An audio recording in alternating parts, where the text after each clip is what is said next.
C'est le confinement et avec lui son lot d'absurdités, donc ceux qui vont collaborer et dénoncer les balades excessives, on a les attestations de déplacement et les pénuries de PQ. Alors évidemment on pourrait se torcher avec les attestations et le jeter à la gueule des collabos, mais il y a d'autres solutions qui sont beaucoup plus pratiques et c'est ça que je vais te montrer aujourd'hui. Alors moi au début quand j'ai entendu pénurie de PQ, j'ai pas compris, ça faisait des mois que je m'en servais pas. À la limite de temps en temps pour me moucher, tu vois, mais je me suis dit mais du PQ, mais pourquoi faire? La première étape, c'est de se trouver un coin tout tranquillou, assez loin de l'endroit où tu vis.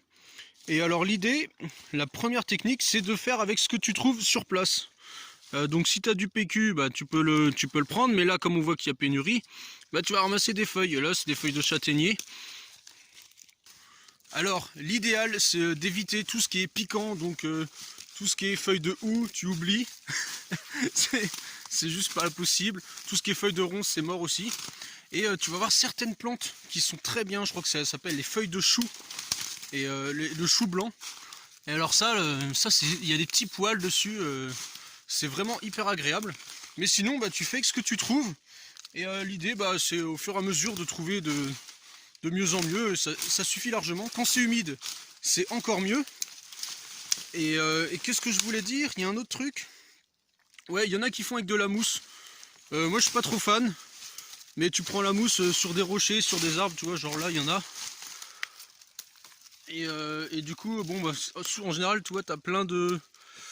Putain, on voit pas grand-chose. T'as plein de petites d'aiguilles, de pin et tout qui se met dedans, donc c'est pas super agréable. Mais si t'as que ça dépanne.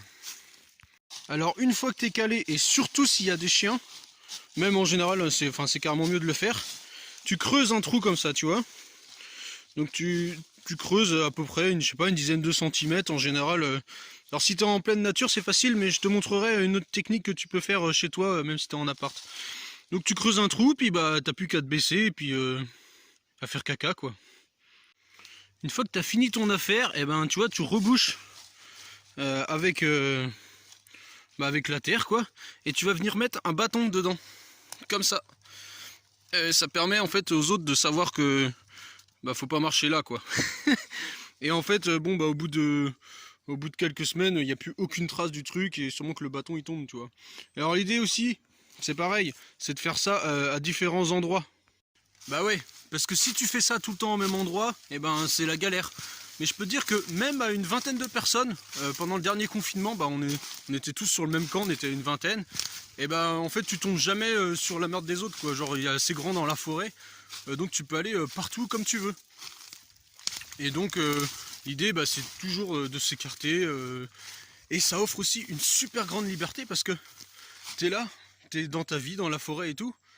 Tu sais qu'à n'importe quel moment tu peux faire tes besoins, t'es pas obligé comme en ville où ah merde comment on fait, il y a les toilettes, ah ouais mais elles sont payantes ou il n'y a pas de toilettes dans le truc, t'es dans un bâtiment là, et c'est la galère, alors que là, bah, en fait, c'est n'importe où, quoi. Alors tu fais évidemment en sorte d'être un peu à l'abri des regards, parce que bon, tu vas pas chier devant tout le monde comme ça, c'est pas ouf. Et alors du coup, il y a une autre astuce, parce que là, c'est avec les feuilles, c'est dans la forêt, de la mousse ou des trucs comme ça. Mais si t'es dans un appart et qu'il y a une pénurie de PQ, hein, tu fais comment? Et ben alors là, moi ça m'est arrivé dans des toilettes publiques, j'étais en ville, voilà, j'ai bloqué, j'avais trop envie, tu vois, je vais dans les toilettes publiques et il n'y avait pas de PQ, je fais merde comment je fais? Et en fait il y a des potes qui me parlaient depuis déjà longtemps que eux ils se lavent à l'eau. Et donc en fait il y avait un robinet, donc tu vois, et l'idée c'est de juste tu remplaces le PQ, les feuilles, la mousse par de l'eau. D'ailleurs tu vas frotter avec ta main quoi et de l'eau. Et en fait bon ça paraît dégueulasse au premier abord. Moi c'est pareil, ça fait plus d'un an que je savais ce truc là. Mais je me disais mais non je vais pas. Enfin voilà c'est crado machin, tu vois, genre je mets ma main dans le caca et tout. Mais en fait, non, déjà ça te lave. Je sais pas, quand tu te laves, tu prends ta douche, bah, tu te laves avec de l'eau, tu vois, de l'eau, du savon, et tu utilises tes mains. Donc c'est quoi enfin, je veux dire, tes mains, tu les laves de toute manière après. Donc que t'aies touché ou pas, enfin, tu vois, ça change rien. Et en fait, moi j'ai remarqué que je me sens beaucoup plus propre quand je me lave, quand je me torche le cul à l'eau. Donc là, bah, le truc c'est hyper simple, hein. Tu prends une bouteille, bah, quand t'es en sac à dos, en vélo, t'as une gourde. Quand t'es chez toi, voilà, tu prends une bouteille, une tasse, un bol, ce que tu veux, tu vois, un récipient. et tu mets ça à côté de tes toilettes. L'idéal c'est de prendre de l'eau de pluie, tu vois, parce que déjà chier dans l'eau potable c'est pas terrible, alors si en plus tu te torches avec de l'eau potable, bon voilà quoi. Et donc l'idée bah, c'est de, voilà, de faire avec ça. Et franchement il y a un argument qui m'a tenu, enfin qu'on m'a tenu en mode si je te mets de la merde sur le visage, tu te laves avec quoi? Du PQ ou de l'eau?